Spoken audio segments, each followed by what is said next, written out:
I think everyone who's here on a visa has to recognize, certainly is what they've seen over the last few months, that America takes their visas seriously, that vetting is not a one-time process, it's continuing.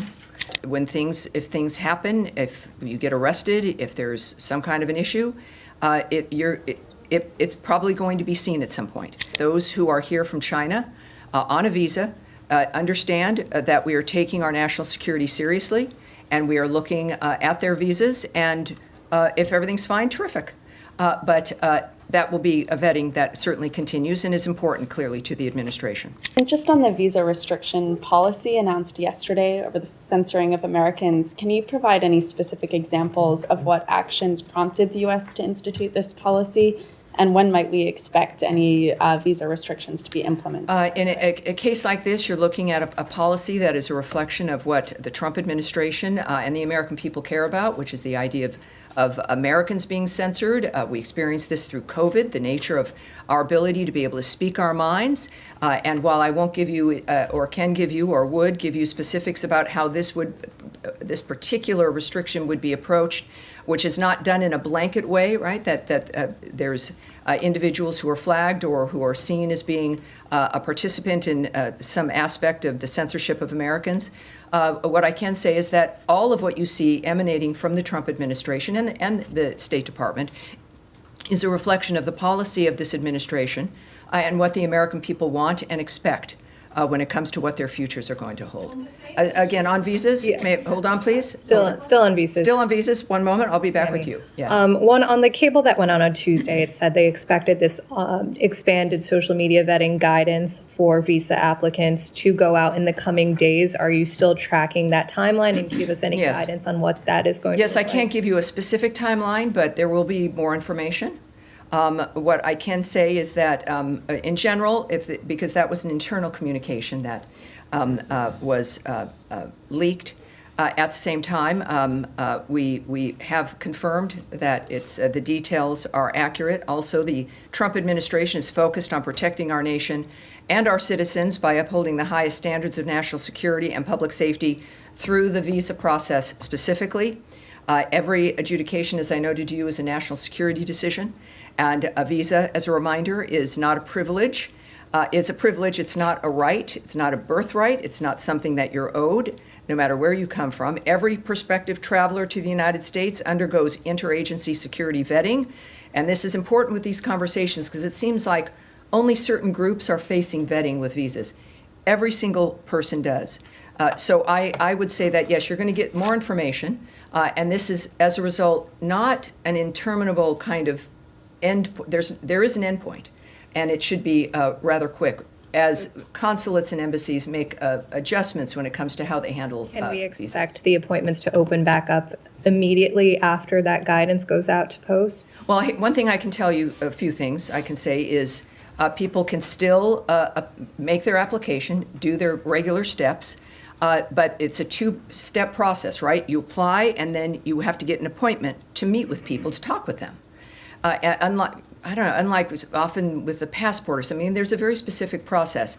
So right now, there might be some delay, and what I'm told to encourage people to do is to regularly check to see when those spaces open. So as opposed to, let me just say, I would not be recommending that if this was going to be weeks or months. So if you've applied for a visa and you want to, please do. Then if you're not getting an appointment, there's an online system. You continually recheck to see when those spots might open. I can't tell you immediately after some, indeterminate moment of an action, but I can tell you that it's something that would happen perhaps sooner than later.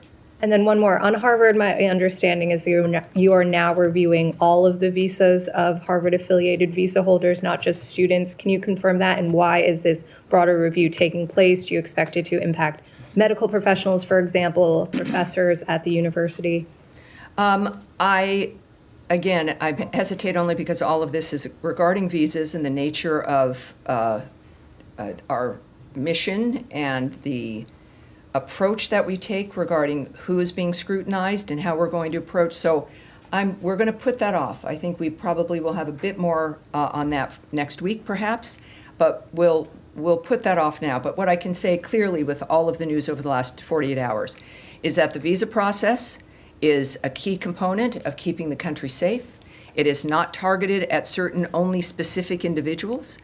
This is an overarching national security action, and we are acting quickly. Obviously, we're a nation that loves people coming here the legal way, and we want to help facilitate that, but not at our own risk. Sean. Sure.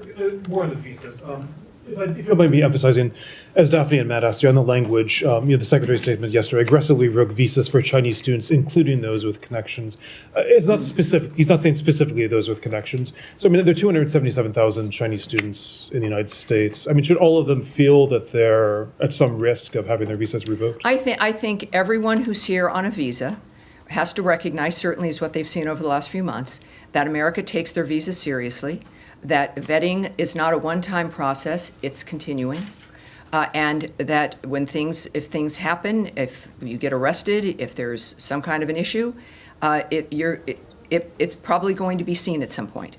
But I do think that with this particular dynamic, it's clear that there's an interest in making sure that those who are here from China on a visa understand that we are taking our national security seriously, and we are looking at their visas, and if everything's fine, terrific. But that will be a vetting that certainly continues and is important, clearly, to the administration. Okay, and a bit broader, I mean, you said if everything is fine, you're welcome. More broadly, all these things that are going on with the student visas, with the vetting, with the suspension for now of new appointments. I mean, is it still a priority for the administration to encourage students to come to the United States? They have other options. It's been said that Hong Kong, for example, is now saying students at Harvard, doctoral students, have a fast track to go there. Is there any concern that the U.S. is losing a competition? After all, there's $50 billion into the economy of from international. Yeah, well, people come here because this is where you start new lives, where you have every opportunity in the world. There's a reason why people come here. It's because of what the country represents. Yes, the excellence of our schools, and we want to keep it that way. We want parents who send their children, whether they be from a different country or America, to an American university, that they can recognize their child when that child returns home. And that child actually has skills and an education that can improve their future, that can get them a job, that can help facilitate the dreams that they've had, as opposed to political indoctrination or the idea of just activism or a certain political framework that they move out with. This should be an education that is literally liberal. The idea that you learn things that help facilitate your life no matter where you come from, who you are, if you're a Jew or a non-believer or an atheist or black or white or a woman. We've been through this in this country for the last 2 to 3 generations still. And our focus is making sure that everyone who does want to send their child to a school in this country can do so knowing that they're going to be safe. They're going to be able to get into a building and not held hostage in a library because it's been occupied, or that they're going to be able to actually learn things that you're paying that kind of money for. So yes, it not only should encourage more people, for those who are already here, it's certainly an important dynamic for believing and understanding that your child's going to be safe and that you're going to get something that you've paid for more than a social activist who lives in your basement.